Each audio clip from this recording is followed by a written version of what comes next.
शेतकरी मित्रांनो नमस्कार. ॲग्रो इंडिया गुरुमधून मी सुरेश अकोलकर सर्वांचं स्वागत करतो. तर मित्रांनो आता सध्या परिस्थितीमध्ये शेतकरी जे आहेत बऱ्याच ठिकाणी पाण्याची कमतरता भासल्यामुळे कोणी बोरवेल करते, कोणी विहिरी खोदताय. तर मित्रांनो बोरवेल आणि विहिरी करताना तर आपल्या जमिनीमध्ये पाण्याचा स्रोत हा नेमकी कुठून आहे, विहीर आपण कुठं करू शकतो, बोरवेल कुठं करू शकतो, या शोधामध्ये प्रत्येक शेतकरी असतो. बरेच वेळेस आपण काय करतो, काही पानडी आहेत की ज्यांना बोलवून आपल्या शेतीमधल्या वेगवेगळ्या जागा दाखवून त्या ठिकाणी पाणी लागू शकतो का याची विचारपूस करतो. किंवा आता नवनवीन उपकरणं मशीन निघालेले आहेत तर ते वापरून आपण जे आहे पाणी बघत असतो मित्रांनो. तर नेमकी पाणी बघत असताना कोणकोणत्या उपाययोजना किंवा काय करावं हे फार महत्त्वाचा विषय आहे. तर याच विषयावरती ज्यावेळेस एका ठिकाणी पानडी आपल्याला भेटले आणि त्यांनी पाणी पाहणे ही जी पद्धत असते ती कशा पद्धतीने केली, ती संपूर्ण प्रक्रिया ही आपण सुरुवातीपासून ते शेवटपर्यंत तुम्हाला दाखवणार आहोत. आणि हाच नाही, यानंतर पुढचा जो व्हिडिओ तुम्हाला मिळेल मित्रांनो तर त्यामध्ये त्या पानड्यांनी जी विहिरीला पाणी आपल्याला दाखवलं होतं तर त्या विहिरीला पाणी लागलं किंवा नाही लागलं याची सुद्धा तुम्हाला सविस्तर माहिती ही आपण देणार आहोत. आजच्या या व्हिडिओमध्ये फक्त तुम्हाला ही माहिती मिळेल की त्या पानड्यांनी कशाच्या आधारे पाण्याचा स्रोत जो आहे तो कोणत्या ठिकाणी आपल्या जमिनीमध्ये पाणी हे लागू शकतं हे दाखवलेलं आहे. तर तो व्हिडिओ आपण त्यांच्यासोबत कंटिन्यू ठेवणार आहोत. तर तो व्हिडिओ बघा, आवडला तर लाईक करा आणि सबस्क्राईब करायला विसरू नका मित्रांनो. तर संपूर्ण माहिती ही पुढे आपण दिली आहे ती बघा. तर सर्वात प्रथम जे आहे ते या ठिकाणी 2 वेगवेगळे नारळ घेऊन आणि अगरबत्ती पेटवून जे आहे सुरुवात या ठिकाणी पाणी बघण्याची जी आहे बसून मंत्र आणि पूजा करून या ठिकाणी सुरुवातीला ते करताय की पाण्याचा जो स्रोत आहे खालून तो कोणत्या दिशेने आहे ती दिशा बघून त्यानंतर पुढची जी पाणी पाहण्याची जी वाटचाल आहे ती पुढं करताना आपल्याला या ठिकाणी दिसताय मित्रांनो. तर हे जे पानडी आहेत तर हे सुदाम काने आहेत. तर यांचा परिचय सुद्धा आपण देऊ.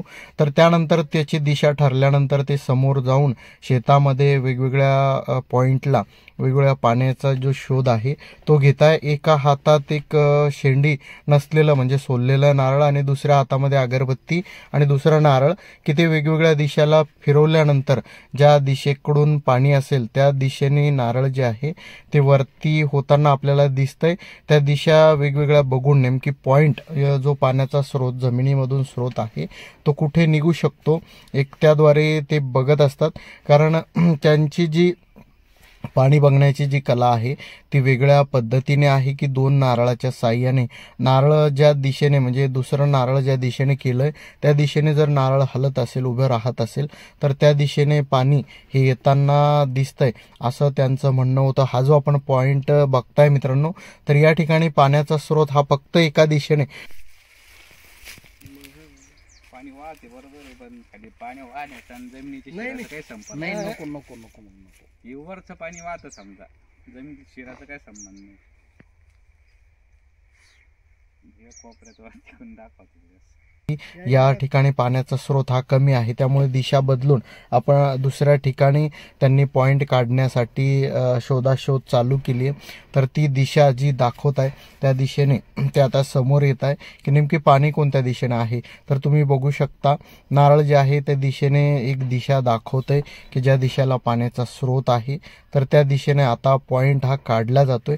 तर नेमकी शेवटचा पॉइंट हा कोणता राहील ते सुद्धा बघूया आणि त्यांनी काय सांगितलं ते सुद्धा आपण शेवट व्हिडिओमध्ये बघणार आहोत मित्रांनो.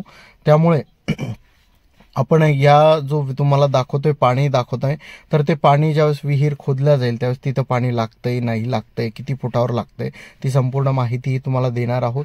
तर एक जो पॉइंट काढलेला आहे तर तो पॉइंटवर 35 ते 40 फुटाच्या खोलीवरती पाणी लागेल विहिरीला असं त्यांनी जो आहे एक स्रोत हा शोधून काढलेला आहे. या स्रोत म्हणजे ज्या पॉइंटला ते आता उभे आहेत त्या पॉइंटला चारही दिशेने पाणी येईल असं जे आहे या पानड्यांचं म्हणणं आहे. तर तुम्ही बघू शकता चारही दिशेने ज्यावेळेस नारळ हे फिरवले जाते नारळ जे आहे उभं राहते तर त्या दृष्टिकोनातून हा एक काढलेला पॉईंट आहे. या पॉईंटला 100% 35-40 फुटावर खूप चांगलं पाणी लागेल असं त्यांचंही म्हणणं आहे. आणि त्या ठिकाणी एक फायनली जो स्रोत आहे तो आपण विहिरीचा करणार आहोत आणि त्या ठिकाणी विहिरीला पाणी लागेल असं जे आहे पानड्यांचं म्हणणं असल्यामुळे तो जो पॉईंट आहे पानड्याचा आपण बघणार आहोत. तर तो त्या ठिकाणी पाण्याचा स्रोत किती राहील किती लागेल आपण ते समोर बघणार आहोत. तर येणाऱ्या व्हिडिओमध्ये तुम्हाला ही संपूर्ण जी माहिती आहे ती नक्की मिळेल मित्रांनो.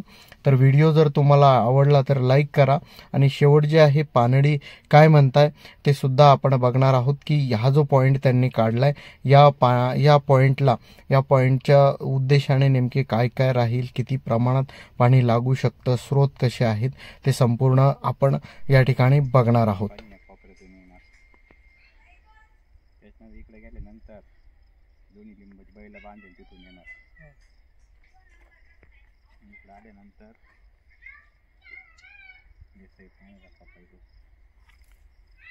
आल्यानंतर व्यवस्थाची पॉपऱ्यावर येणार.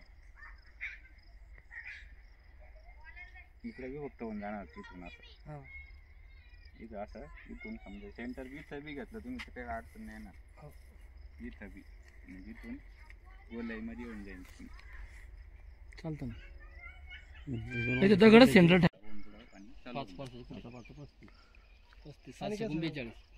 पाणी फुल पाणी चारी दिशेने पाणी येतं मस्त. आडेवलची सुद्धा गरज नाही तुम्हाला कशाची गरज नाही. धन्यवाद देवा.